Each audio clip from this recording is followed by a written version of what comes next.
Hey, we are live on IG. We're going live on Clubhouse. We have our webinar going. Everybody want to welcome to Friday's training. These will be replayed. All Friday trainings are replayed on Spotify, Entrepreneur, and everywhere. Hello, everyone. We got a Trimulcast going. IG Live, Clubhouse, and of course our webinar. All the trainings are available, like I said, on Spotify, Entrepreneur. Just download the playbook, like it, share it. If you miss it, no big deal. But we are going to be taking Q&A. So hold your questions. I'm going to go through. Today's training is on mommy issues, daddy and mommy issues, really. Next week's training is on networking on all social platforms, especially Clubhouse, if you're not on there.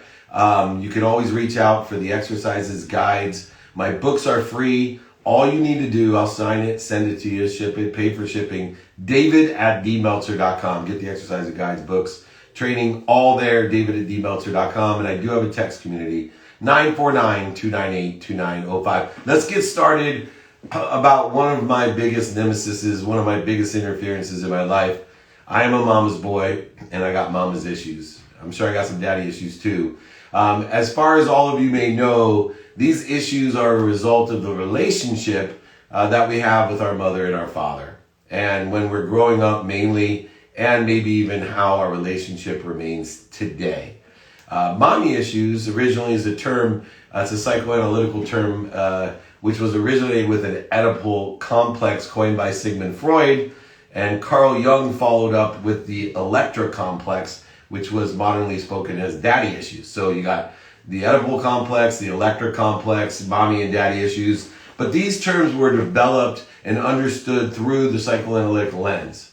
That means we want to see what psychological, conscious, subconscious, or unconscious effect that it has in creating these void shortages and obstacles where it was believed, for example, young boys thought they were in competition with their dads, young girls thought they were in competition with their moms. However, today we know it's much more than just this.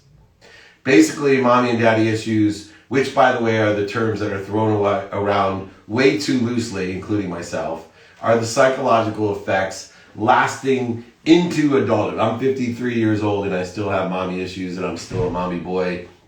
And those are caused by these relationships, mainly that I had as a child with my parents and had continued on. Now, some possible causes to have mommy or daddy issues, and I can tell by the size of the audience, it seems to be a very frequent or common issue. One, if you've had a parent who left the family or was mostly absent. So my father left when I was 5 years old, and I'm sure this created all types of issues, abandonment issues, responsibility issues, different energies that I had to go through. Two, a parent who was emotionally or physically abusive, which unfortunately occurs far too often. If you've had a parent who wasn't loving or nurturing, so I had both extremes, one that was extremely loving, extremely nurturing, and the other absent, non-loving, non-nurturing, never even told me how proud he was of me. A parent who is extremely overbearing can have a detrimental effect on our adulthood, and also a parent who treated the other parent badly. I think it's an issue that I'm very aware of, that I want to make sure that the way that I treat my wife is an example of how to be kind to my future self and to help my children being kind to their future selves. If you're not going to treat those people closest to you with the utmost respect, loving kindness, then what are we going to treat other people as well? The way that mommy and daddy issues usually manifest themselves is through transference. And transference is, we're going to transfer on a legacy, a quantum memory. And the way that we are treated, the way that we witness people being treated, we transfer that into the way we treat others. As much as we hate it, for me, I always thought my dad was a liar, a cheater, manipulator, overseller, back-end seller. To find out I didn't hate my father at all, I hated myself. And I was the liar, the cheater, the manipulator, the overseller, the back-end seller. And all the things that I hated about everyone else were things I hated about myself. And so when we're dealing with these issues, a man who seems to be seeking to substitute their mom as opposed to an equal partner, behaving in a reaction or an unresolved issues with your mother or partner can manifest itself in all types of different difficulties. This leads to relationships having unequal power, right? There is no give and take. There's an unequal balance of power in a couple, and both men and women go through these extremes of being very controlling or other directions of becoming very submissive. What we want to have is effective communication. We want to give our lives away, especially to the people most relative to us. We want our lives to come through us in an abundant manner without the resistance, voids, and shortages that we create by having some sort of need to be inferior, or a need to be superior, or a need to be separate. All of these are a matter of transference from the way that we grew up and what we witnessed and experienced as children. Mommy issues and daddy issues can also cause different expectations, which then creates another layer of difficulty in having that relationship benefit both parties. And so if our expectations aren't managed because we had an over, caring or over nurturing helicopter parent or abusive parent, these things can transfer as well. Daddy issues and mommy issues also revolve around trust issues, fear of abandonment. All of these different issues can really stagnate our progress and our growth when we're afraid of what's going on. We create our own illusions in every relationships, and the relationships seem to be doomed at the very start, and the expectation of that damnation because of our past experience, because we were left, we continue to evolve in that quantum circle to reinvent the exact same thing that occurred to us that we didn't want. And alternatively, the lofty expectations or needs that we have can also happen if you've felt unloved, rejected by a parent, unrealistic expectations from your parent, all types of different things that make it difficult for your partner to fulfill. These are all the things that we have to deal with from what we have in the most relative relationships. We're transferring over all of these void, shortages, and obstacles. We're transferring over our own self-worth by the way that we have been treated either too well or not well enough. All that being said, everybody's different. So, remember that these are just examples that are indicative of different people in different situations with different childhood, different parents, different parent-child relationships, and they all can result in different outcomes. And conversely, someone who has a rough childhood won't always have the same mommy or daddy issues, or those who have certain things happen to them. It is not a descriptive dependent variable. As previously mentioned, the terms are used too loosely a lot of times and casually overused, and often without clear understanding of the root cause of what the problem you're having is, or where the interference, voids, or shortages are occurring from. And it's too easy and too often blamed on our parents, right? So one of the things that I teach is accountability. And when we institute accountability, we ask ourselves, what did I do to attract this to my life? And what am I supposed to learn from it? So a lot of these issues that are thrown around or loosely used are also in what I call the libel state of blame, shame, and justification. These are issues that we can learn through, find light in, and progress and accelerate and expand from. The effect of mommy and daddy issues on our relationships are really what we want to look at, right? We want to attach our emotions and our learning and our lessons and our light to the effect, not the cause. Because it's indiscriminate what the cause is. It's indeterminable what the cause is. I am sure that there is a variance of degree of everyone's childhood that has transformed or transferred over into what? The effect of what is happening in our lives. And so accountability to me allows us to focus in on the only thing that we can resolve. We can't change the past, but we can learn the lessons and the light and the love from the past in order to change the effect that cause would have. And so, with these issues, they most manifest themselves in the intimate relationships, because the most intimate relationship we have for, on average 18 years is with our parents. And so that transference is logical. And so the effect that it has on us can be substantial. And we can use this not just as a disadvantage, but raising our awareness to the effect can be a huge advantage to process, learn, grow, find the light, the love, and the lessons in what we do, changing the effects of our causation, of our vision, understanding where illusions, where misinterpretations and misvalues are aligned. When we are not clear about why we feel a certain way, we react in a certain way without clarity. Let me repeat that. When we aren't clear about why we feel a certain way, we react without clarity. This leads to misunderstanding, miscommunication, hurt feelings, void, shortages, and obstacles in what we do. And so what we want to do is try to get clear, balanced, and focused so that we can communicate in the same vibration or frequency. It's not what we say, it's what they hear. And if we're not clear about what we feel, they're going to hear something different than what we say. How many times does someone tell us something, and because of the energy or the attitude that we feel, we misinterpret it, and we're offended, or we're resentful, or we're angry, or we're worried? What do you mean by that? How many times, if I had $1 for every argument I've gotten in for my wife, will repeat something that I said that was completely inaccurate, and worse, not the intention that I have.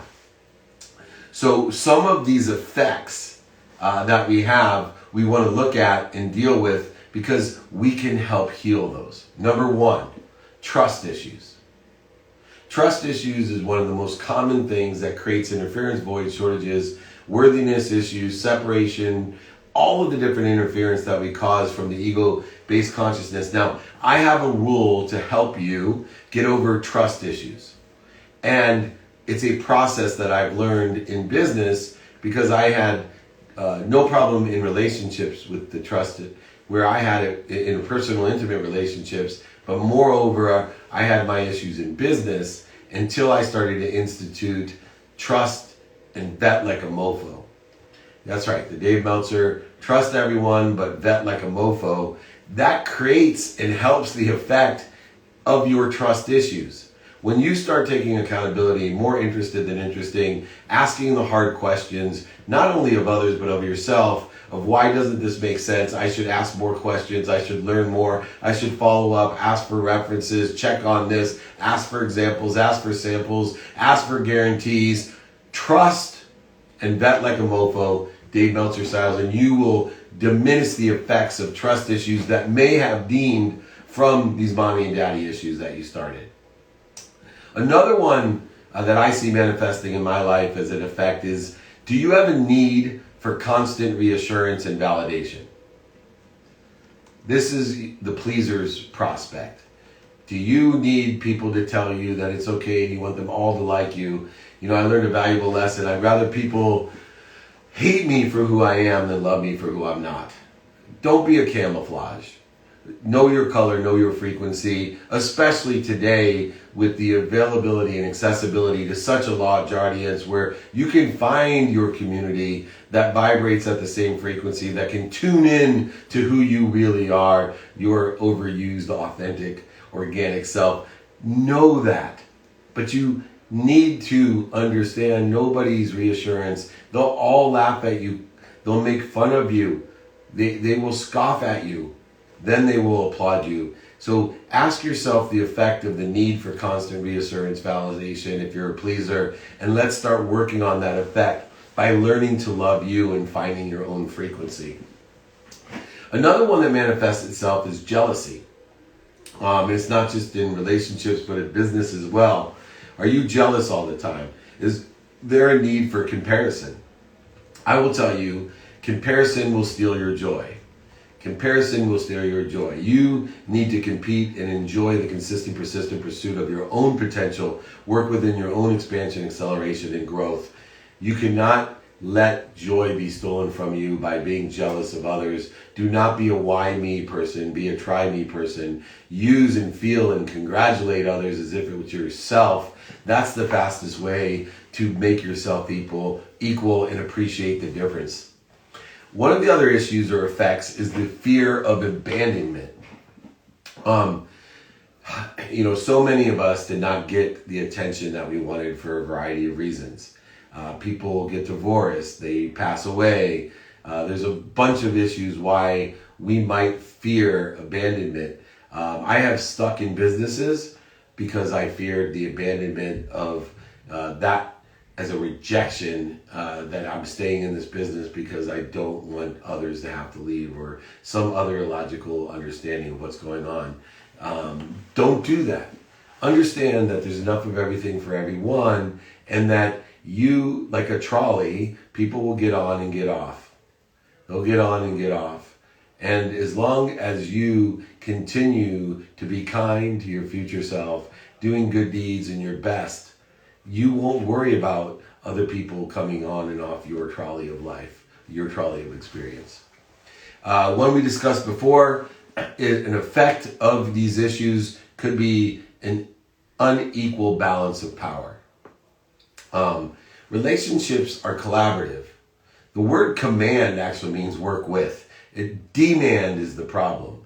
And if one party in your relationship is demanding of the other, if one party seems to have leverage or some sort of unequal power, then we need to change that effect. And you need to identify that effect and work towards appreciating each other and sticking up and communicating for the value that you have to balance the power. And most of the time in a close relationship, it's just a matter of being able to teach people to find the superpowers. I always tell people, look, if you think that your wife is a blank, she's going to be a blank. A queen or a bee, that's what you're going to get. And I started to seek the superpowers in my closest relationship, especially for my wife. And it was amazing how my relationship transformed and how it elevated not only my wife, but myself, by looking and recognizing and recollecting the superpowers, the reasons, impacts, and capabilities of why I'm in love and adore her. Poor communication is another effect. People close down. They feel stifled by the feelings that they have, and they don't communicate them effectively. The idea of communicating effectively is not to talk to people, not to talk for people, but to talk through. My own children are not for me or to me, they're through me. And that elevates and enlightens the relationship that I'm here to empower them with health, happiness, appreciation, and love. One other one is negative self-esteem getting in the way of your relationship. You cannot love somebody else unless you love yourself. You cannot find outside of yourself what you can't find inside yourself. And if our closest relationships from growing up have diminished the way we feel about ourselves, we need to heal that first before we can establish a relationship and expect others to feel the same way about us that we feel about us. Another issue, not so relevant in the general sense, but a lot of the times if you do have mommy or daddy issues, you are attracted or dating somebody much older than you. That just seems to be quantitatively a statistic that's out there. So look and see the trust issues, the constant need for reassurance, jealousy, fear of abandonment, unequal power balances, poor communication, negative self-esteem, and an age differential to see what effects your childhood has had, regardless of whether the cause was your mommy or daddy or something else that had happened. These certain effects are applicable and ubiquitous to everyone, and the more that we can heal those feelings, those 7 feelings there, the more we can clear the connection to the greatest source of power, light, and love that exists for all of us. Now, what are the steps of healing? I love people who tell you what the cause is, they'll tell you what the effect is, but they forget to tell you what to do. That's not me. So let me get to the step-by-step way in which we heal those wounds. 1, You need to learn to identify and express the pain, knowing that pain is not a stop sign, right? It's not the end all, that everybody has pain. Pain is not a stop sign, it's an indicator. It's a turn signal telling you you have a lesson to learn. And if you learn the lesson, you'll be in a better place, a better position, a better situation, or make your situation better. So the first step is letting yourself actually say, ouch. And more than that, if you need to. Illuminating the pain, illuminating and processing and identifying that effect is the first step in order to heal. And so many people deny that. So many people will go to blame, shame, justification. They'll never address the cause or the effect. You need to identify it, process it, and admit it, illuminate it, and say, ouch, I'm hurt. Ouch, I'm hurt. Tell somebody what happened. Tell someone you know, don't know, a professional, but you need to express your ouch. The second one we talked about, which is you need to learn to love you. This concept of self was built through the way our parents interacted with us, not to or for us. We need to love ourselves. And in order to do so, it ties right into identifying the things that we don't love about ourselves and progress in our potential to heal them consistently and persistently with changing our habits, our disciplines, our friends, our ideas, surrounding ourselves by what we want, by the people we want. Remember, the easiest way to get to where you want to be is to find somebody that's already there and ask them for directions. Find people who love themselves. Let them guide you. Let you feel comfortable with people to surround yourself with those that love themselves. And we know people who love themselves because they allow their lives to be given away.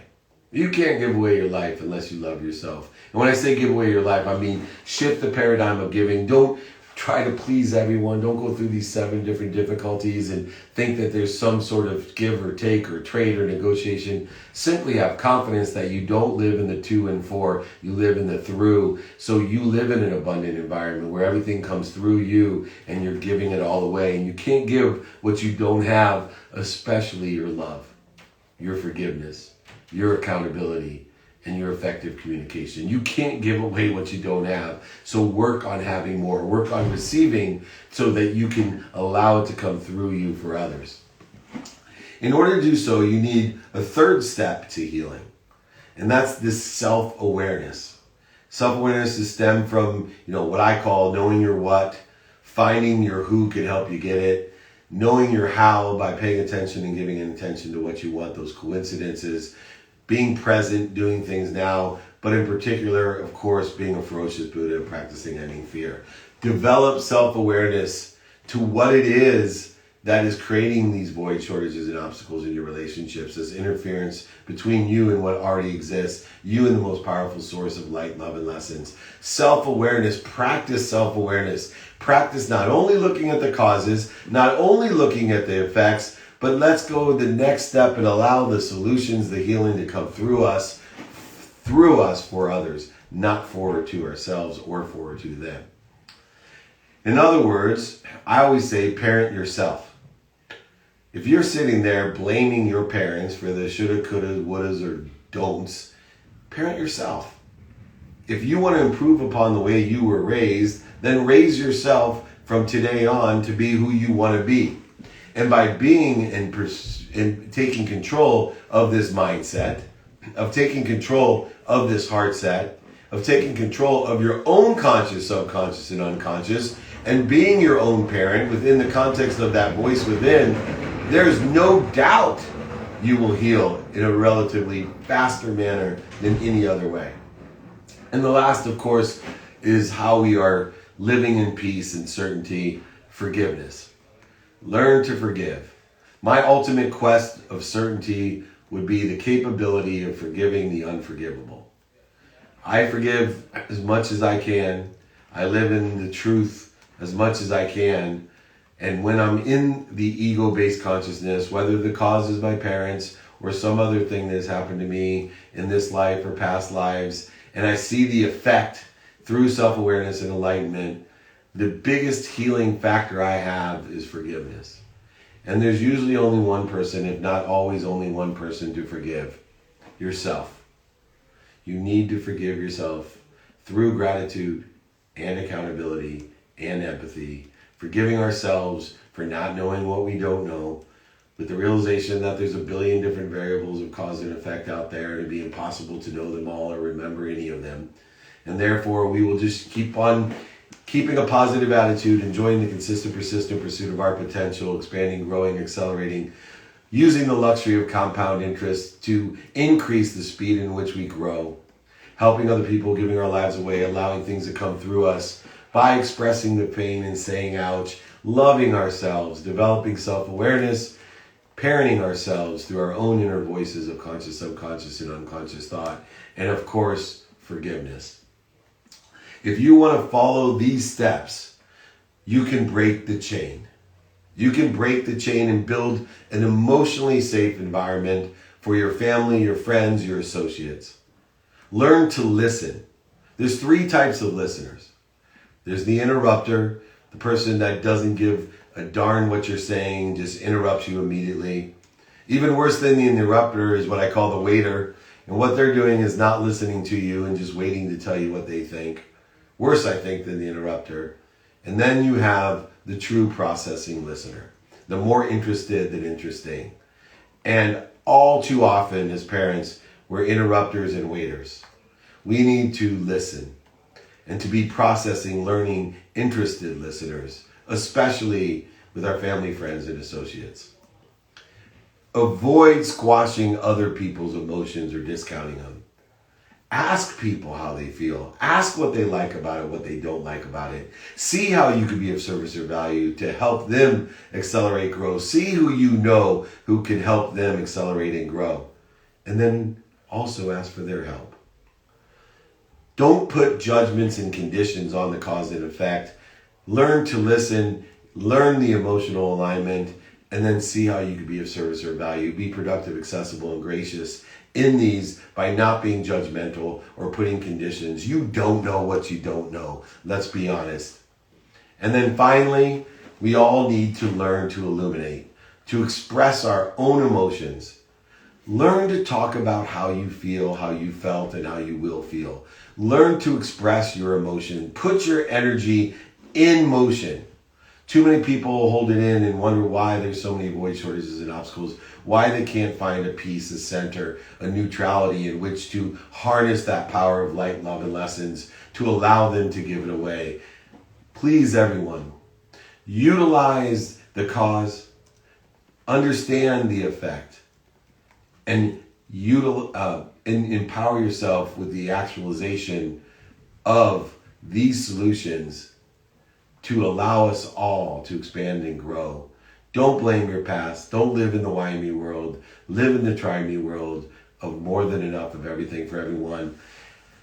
That's the Mommy Issue Training for the very first time. If you missed it, missed parts of it, the replays will be on Spotify, Entrepreneur, every platform. Download the playbook and like it, share it. Next week's training is going to be networking on social platforms, especially Clubhouse. You can get the books, guys, exercises from this training and others. Just email me, david@dmeltzer.com. David@dmeltzer.com. Get the exercises, guys. I'll sign my book, ship it to you, pay for shipping. All right, first person up. Oh, my friend Shosh Shetty. Got a question for me, Shosh.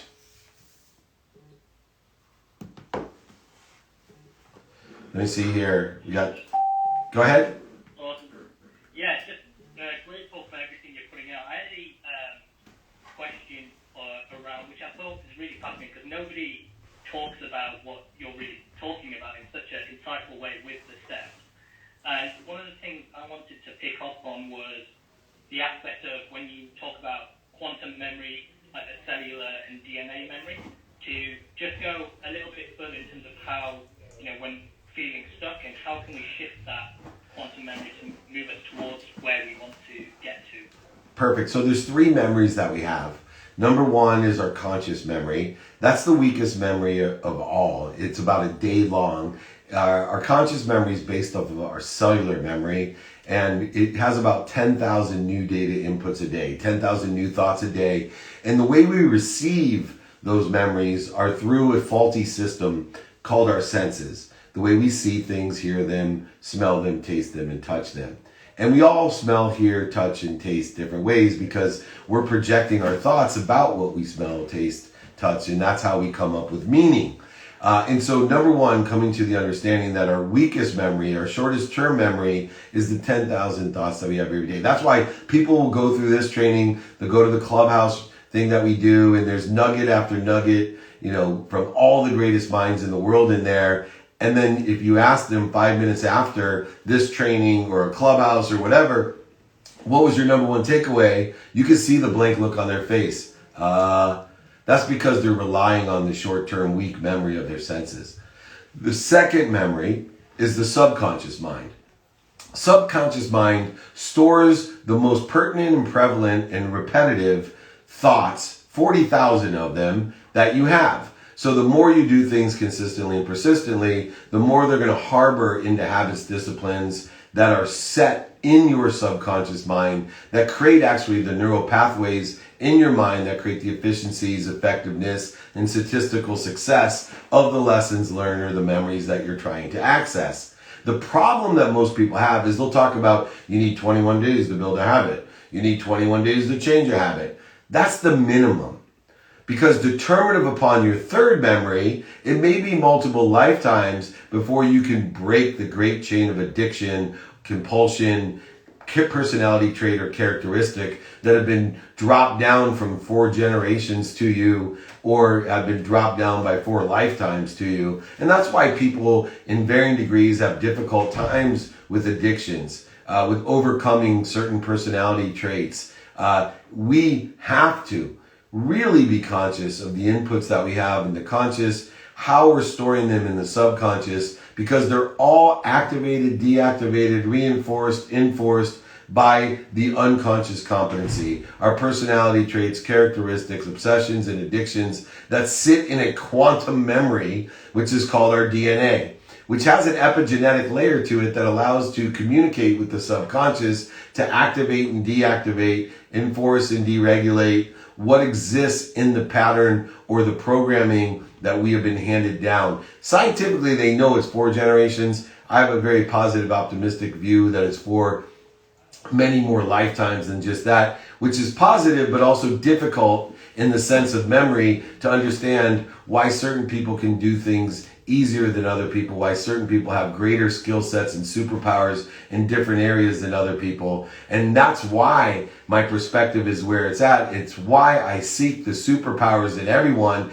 is because I know everyone has them quantum in their memory, the hard drive that actually makes us up, not the conscious memory, which is weak and short term, not the intermediate memory of the subconscious, which not only is input and storing what we have from this conscious mind, but is also communicating the more we access those 40,000 thoughts to determine ourselves, our quantum being, something that we'll hand down to the next generations. Our legacy is determinative upon those 3 conscious, subconscious, and unconscious memories and the superpowers and powers that exist and weaknesses that exist within the context of each one of those. Did that help you out, Josh? That's amazing. I really appreciate it, David, and thanks for hosting, Jake. Perfect. I'm going to bring up another guest, Joseph Storzinger from Harlem Standard. That's one of those terrific companies that Damon John's involved with. Let me read off a question while he comes up here. My parents and I have different expectations for my life. How do I deal with this? Well, number one, understand their expectations, and then pray for their happiness and explain to them why they want what they want for you. I will tell you, in the end, when you try to not change your parents' mind, but understand where they're coming from and thank them for their expectation of you, and then ask them why and what they want for you, they're going to come up with they want you to be healthy, happy, love them, and appreciate them, regardless of whether or not you do what's expected from them or anyone else. In the end, to be happy, you need to vote for what you want. You can't vote for what you don't want, what's missing, or what other people want, including your parents. That doesn't mean you don't listen and learn and to determine what you want other people's opinions. But in the end, after gathering with an open mind what your parents want for you and the expectations they have and why they have them, then make your own decision, but always appreciate and understand their opinion and expectations and effectively communicate that to them so that you don't create resistance, voids, and shortages, and you gain their support and momentum by utilizing understanding, by utilizing the higher sense of learning that you have to appreciate, love, and effectively communicate with those other people, different people that have expectations. All right. Joseph, you up here, buddy? You got a question for me? I'm here, my brother. Thank you, David. Thank you, Jake. Really appreciate you reaching out. Happy to be here. Yeah, this is just such a wonderful topic. And Dave, you definitely guided me over the past number of years. Definitely haven't had mommy issues. My mother, just a wonderful, blessed person. Couldn't ask for a better mother, but never really felt the real connection that I truly felt could be there. And I think, you touched on it a lot about the habitual importance of consistency and building those habits. And really, my question is, going around all forms of communications and really knowing the different vibrations when we access, contacting our parents or customers or friends or family, all different via forms, what it does to the brain and to allow you to build this into your day where it's not just a phone call, maybe it's a video, maybe it's sound as we are here today. So if you can maybe speak a little bit more to using all these forms of communication as opposed to just maybe one medium. Yeah, I think the idea in person, on the phone, via email, and all forms of media, traditional and new forms of media, are excellent ways of communicating. I think more importantly than the mediums that we use or the methodologies that we use to communicate are the 4 things that need to be communicated. And I mentioned them very quickly before, but I'm going to go over them because they healed my relationship with my mom. And that was that every day I became committed in the conscious, subconscious, and unconscious continuum to communicate to my mom 4 things. 1, that I'm happy. 2, that I'm healthy. 3, that I love her. 4, that I appreciate her, meaning that she provides value in my life. Her purpose is fulfilled because she is of value to me. And whether you use the videos or the Clubhouse or Snapchat or whatever it is that you use, and I would suggest you use the medium that they most feel comfortable with, you will heal the relationship. Because let's be relationships, people are trying to prove something or an act of testing, especially our parents, and especially as we get older. So my own mother would ask me to drive down an hour away to fix a screen door and then get upset with me when I would pay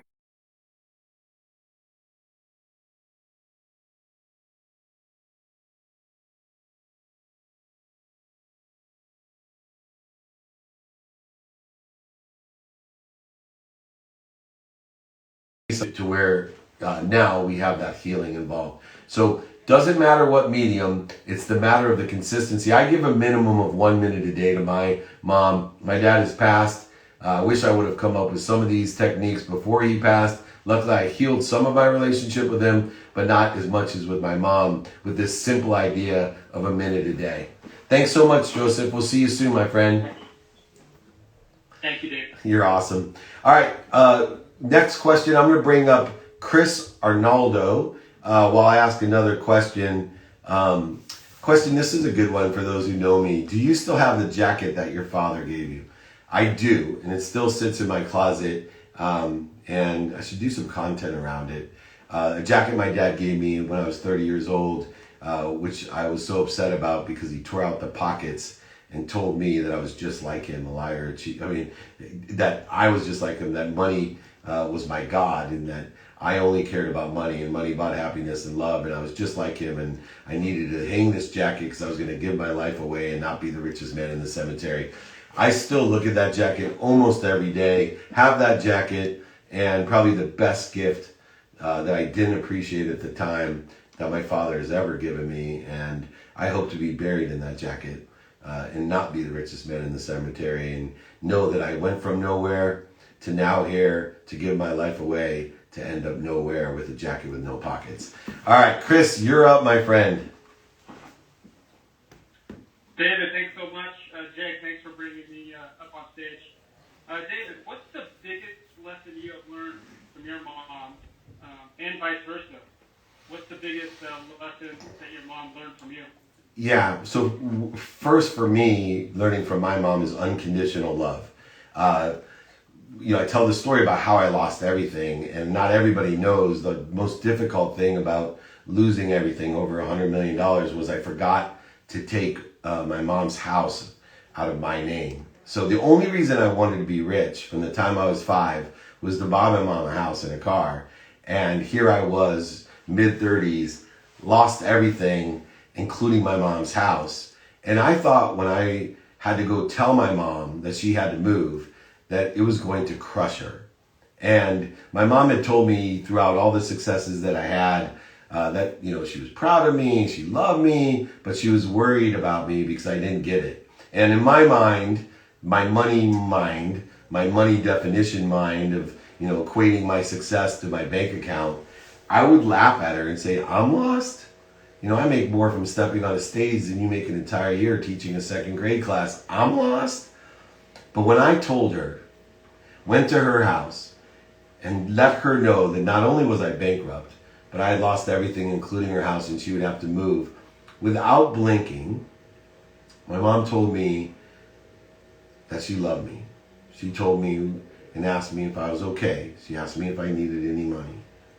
She had shown me in the hardest time of my life what unconditional love was. Not one thought, not one inch of what about me, why me, oh my gosh, I can't believe you did this, no blame, shame, justification, just complete unconditional love.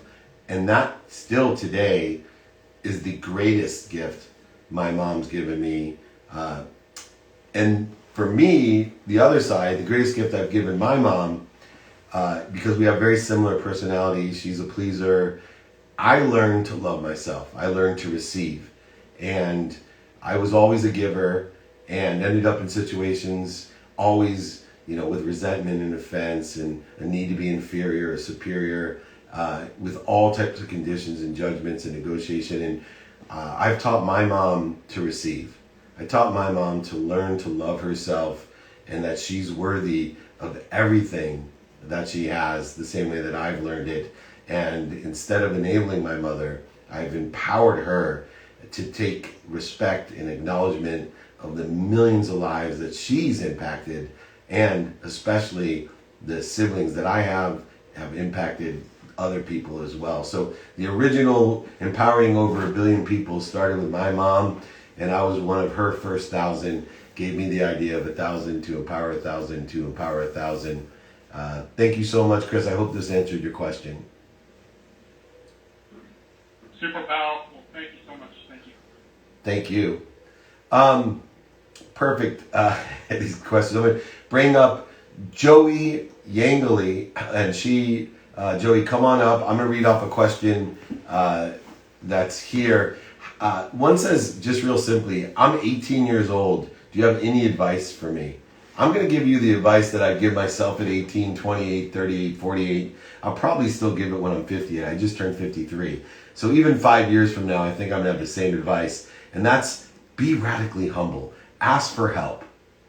Gosh, more people want to help people when they're younger than ever, but more people want to help than don't want to help. And when you start looking upon everyone as a sponsor and power sponsor in your life, not as a gatekeeper, you don't need to oversell them, back end sell them, lie, manipulate, or cheat, or go over them, under them, or through them. Just simply ask for help. And the way that you ask for help, by the way, is simply, do you know anyone that can help me? If you do that, on average, everyone knows about 1,000 people. So if I was 18 right now, I would be asking all the people that sit in a situation that I want to be in for help. Or do you know anyone that can help me? That's the best advice I can give myself and to you at 18. All right, we have my friend Joey. Come on up. Joey here on Clubhouse. What's going on? Hi, good afternoon. Thank you, Jake, for the opportunity. My question is, how do begin to trust again. If you've been burned and thrown under the bus by a few bad experiences. So first of all, welcome to the majority or the complete totality of life. We all have had those experiences. And there's a saying that I love. You cannot stumble over the roadblocks or speed bumps behind us. If you look back at these difficult situations, challenges, especially with relationships, and you think about the lessons that you've learned, if you seek the light and the love in those lessons and realize how much better off you are when you realize I am so glad that I'm where I'm at right now. I have everything that I need. And because of these lessons, I'm more capable of angling towards what I want. But what I don't want you to do is to ruin the faith that something better is coming because something difficult has occurred. What happens when something difficult occurs is there's a greater surge on the other side of favor. And, there is an equilibrium in the universe when things happen. The greater the lesson, the greater the gift. And the greater the pain, the greater the lesson, the greater the gift. And so if you've experienced that pain and made it through that pain and can find the light, the love, and the lessons in that pain, utilizing it as a turn signal, allowing yourself to see and move in a better place, a better position, a better situation, or make your situation better, that will only occur through one thing, a faith that you will be somewhere better. And that faith will carry you into a reality. I promise you that the possibilities will become probabilities. And through effective learning, those probabilities will become your new perspective. But it won't happen if you start focusing on what's missing in your life, what's happened bad in your life, what you don't want in your life.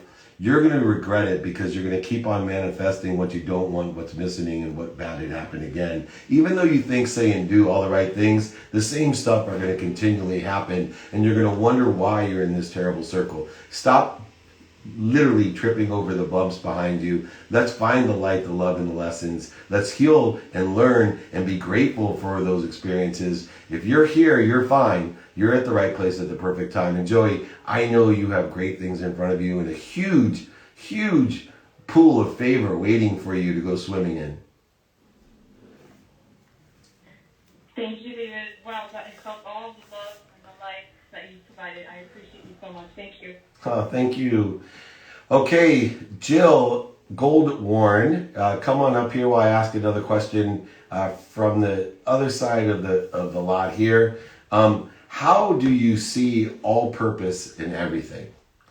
Look, you give meaning to everything you see. I want everyone to let that settle. You give meaning to everything that you see. It's more than just seeing it as the glass half full. It's seeing the purpose in everything. If I see a light, what is the purpose of that light? If I see a table, a door, when you start looking at the purpose, you're seeking the light, the love, and the lessons. You're seeking the energy of what it is, and you're utilizing your higher power of thinking to give it the meaning that you want.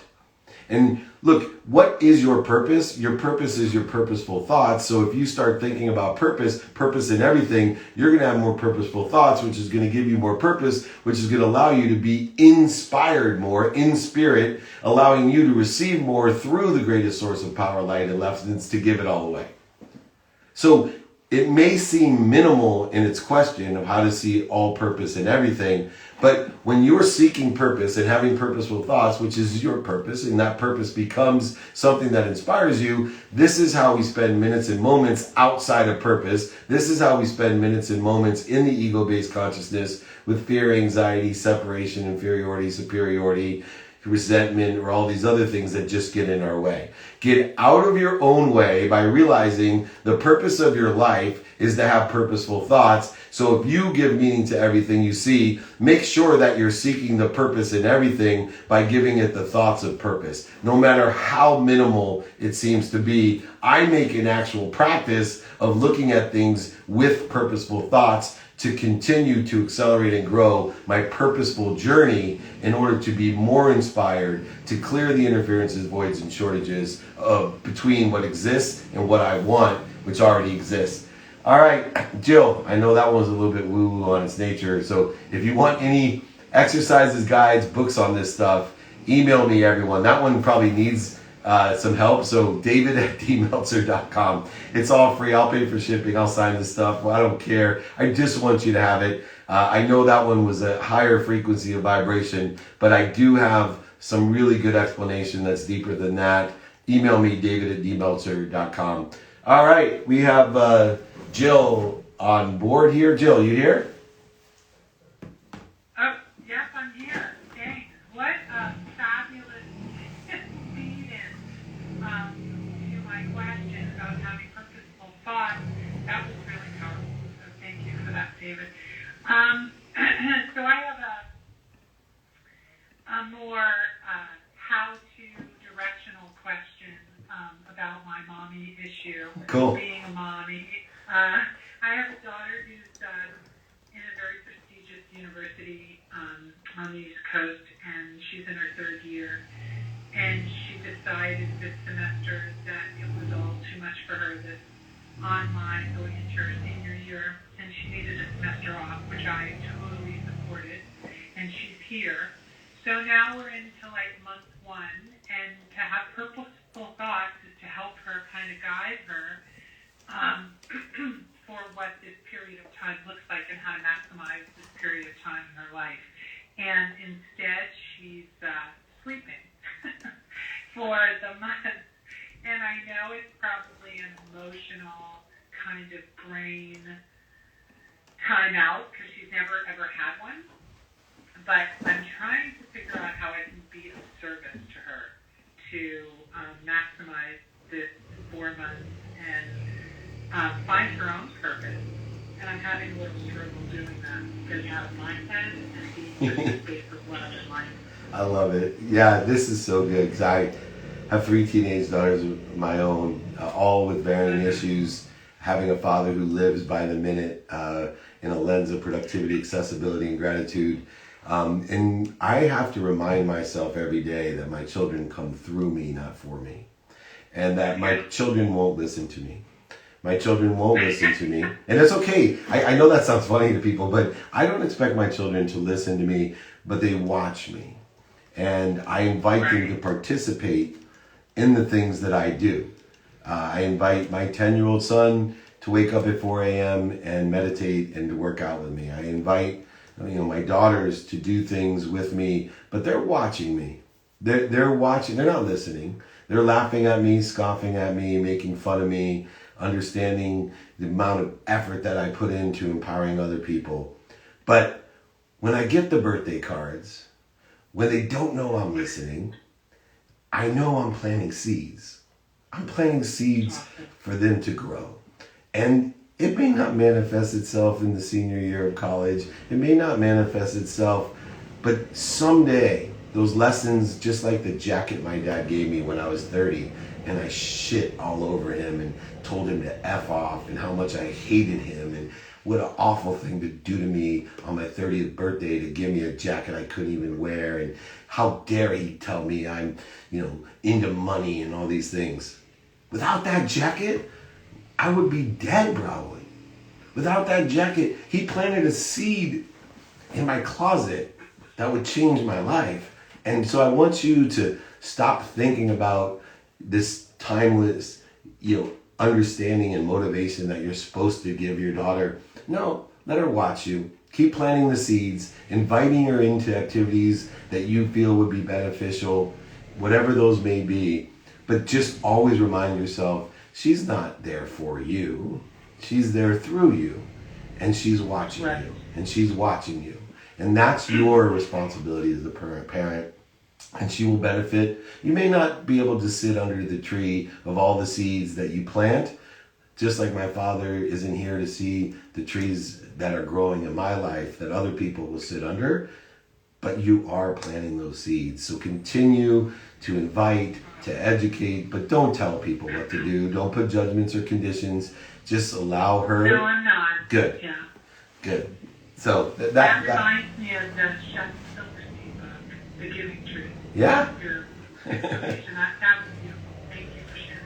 Thank you for joining me as always. All right, we will bring up my final guest as I read a question from online as well. Gigi, with 4 minutes left here, let me answer a quick question and then I'll hit you. I'm going to read this one. I feel like I'm caught between a demanding boss and my parents who want me to succeed. What to do? You need to listen and learn from your demanding boss. First of all, if you have a demanding boss, be grateful for it. If you have parents who care and want you to succeed, be grateful for it. Don't allow it to create resistance and anxiety. Don't allow it to put pressure on you. Feel how grateful you are that you must have some serious potential for all these people to care so much about you and want so much from you. I always joke around, so like, why are you micromanaging me? Because I love you. Because I think you have an extraordinary amount of talent and potential, and I want to see it grow. And if I were you, I would give a shit if I wasn't paying attention to you. I'd be very worried, especially if I was your boss or your parent and I was just letting you be. I'm doing this because of the extraordinary light and potential that you have, and I don't want you to have to pay the dummy tax. And so go ahead, allow the demanding boss and your parents to want you to succeed. Utilize the information and help that they're willing to give you, but vote for what you want along the way, taking into consideration what they want for you as well. But vote for what you want in the end. All right, I have Gigi up here. Last question, my dear. How are you? Hi, I'm doing great. So my question is, what are the first practical people can start doing by now? Because as we discussed before, there's a lot of skills we feel when we are working through this. And I know you helped me forgiving myself and give me some tools. So I wonder for everybody, is like, because everything starts with you when you change the way you look at things, the things you look at change. So what is the first step that people can take from this training to start transforming that scarce energy into love and kindness? Well, for me, it's always the what. I think too many people rely on the why. And so for me, it's knowing your what. If you can take inventory every day of your what do you want it to have personally? What is it experientially during the day? What is it giving wise that I want to provide value and productivity? And what is it receiving wise? It's the what that really determines the who, the how, the now, and the why.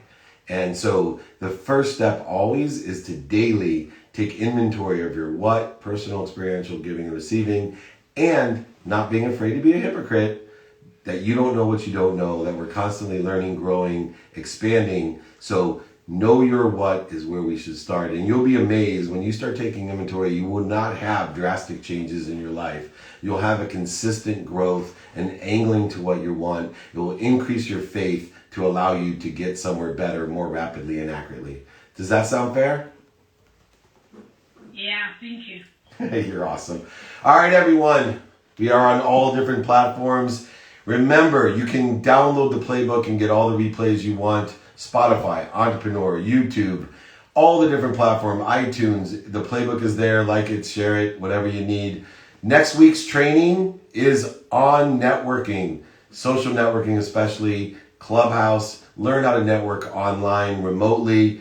Don't forget to catch 2 Minute Drill. It's on tonight. Amazon and Bloomberg TV. 2 Minute Drill is there. If you need anything, books, guides, exercise, training, they're all free. Just reach out directly to me. Some of these issues, we can go deeper and have some great exercises, guides, and books. I'll sign them, send them to you, pay for shipping. David@dmeltzer.com. My text community is 949-298-2905. All those details are in the chat. Make sure you reach out to me. But most importantly, everyone, be kind to your future self and do good deeds. Have a great night.